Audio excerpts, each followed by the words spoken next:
So the setup wise, I said, was pretty good. Just occasions you were getting a little bit close. Curve my shoulders. Yeah, I mean, the thing is, from angles for me, I look from sort of shoulder to hip and through shaft. That needs to be 90 degrees. So you're sufficiently bent over the golf ball, but there's always, for the majority, a lot of people have a slight curve there. Now that's just society. If you were to sit, I mean, very few people sort of walk around or stand with a perfectly straight back, or sort of that sort of curve at the back that they would normally get from sort of the back of the hips and up to the shoulder blades. There's always going to be a subtle curve there. As long as the angle of your hips and your spine is over the ball, you're okay. Now that will obviously lead this angle, being a bit hunched, leading to a slightly shorter backswing, which is fine. I'm saying you're not going to lose distance with a shorter backswing to that extent, maybe sort of 5 yards, but not a noticeable amount. Okay. The thing for me is that what we're going to try to do, if you watch the left-hand one now as you go back, the left knee now is starting to move forward, and about this point, okay, there's a gap now between your legs there. Okay. If we watch this one here now, that left leg's not moving, is it? No. And now it's just, it finds where it needs to move and it just follows the club. But the similar sort of point now, you can see there's no gap appearing between your left leg. The gap will eventually become visible because obviously your lower half is going to do that, but your club now is working more around and you're not moving, your head's now not moving towards the golf ball, it's kind of sort of staying in a more over the ball position. Quite a difference, isn't it? Thus when you come back to golf, the gap then appears there now. This gap now starts getting a little bit bigger, you can see, because the leg has moved a lot more. So just in looking at those two positions, for me personally, that one looks a bit like you're going to topple forward. As we said, when you come back to golf, but even though this was a good strike, we can see at the point of the contact now, as you're in the golf ball, is very sort of Healy based. Okay. However, we compare this one now as you bring the golf club back down. That now is more towards the centre. So that subtle sort of inch or so less movement. Okay.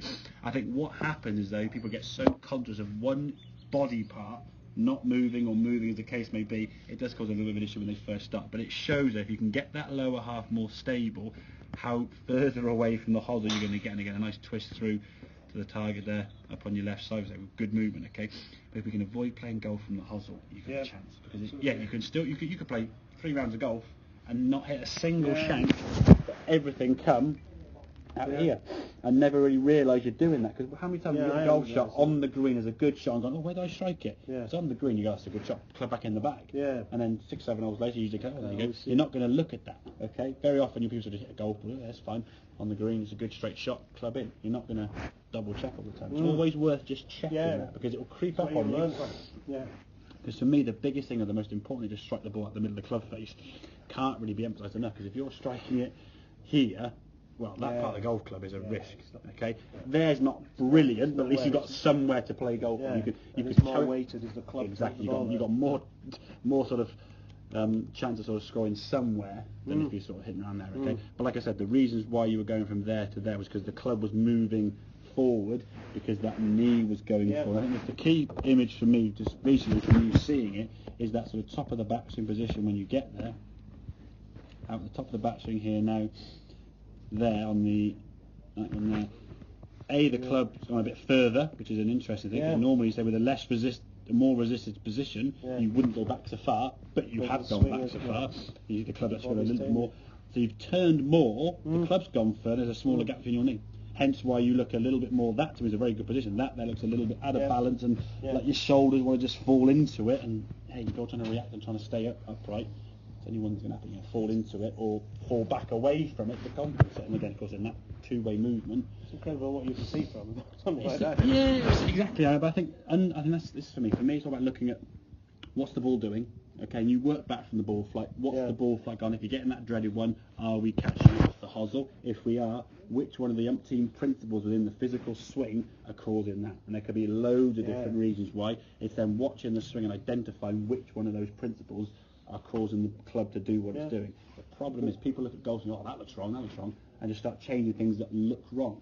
There are so many golf swings out there that look wrong. I mean, Alex Norris is not the best swing in the world. He's leading the tournament now with Jason Day, who has got a good swing visually. But there's more than one way to swing a golf club. It's finding what does the individual do to return this back to the golf ball.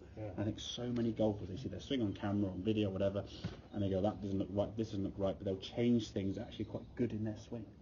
rather than change what is the fault, Yeah. and that's the problem sometimes. Yeah. So, but yeah, I think we can get that lower half. I say good practice drill. You can just do that. So initially, just get yourself set up and just start working on takeaway.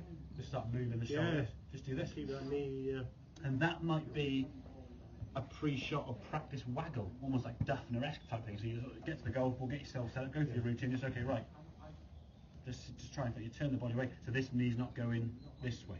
I think when you become aware of it, you'll start thinking about it, and what happens if it does go? You go, oh, it's wrong, panic, and then you try and stop the swing, or you're trying to think about the movement all the time. So a bit of practice getting used to the movement, understanding where and how it needs to go, and what the feeling will be. There's no doubt I can't see any reason why. And the good thing with that practice drill there, Steve, you can do that at home. Definitely on the range here, you're standing in the living room doing that. Get the lower half sort of. How far back can you go comfortably without moving that? That's all. Eventually, it will start. You're not going to go and do that because that's no movement at all. This neat lower half will work, but with the club round here, the knee's going to follow it round there. When the club's here, the knee's going to go and toward the golf ball. Okay. Have a couple more to finish off, and then fine.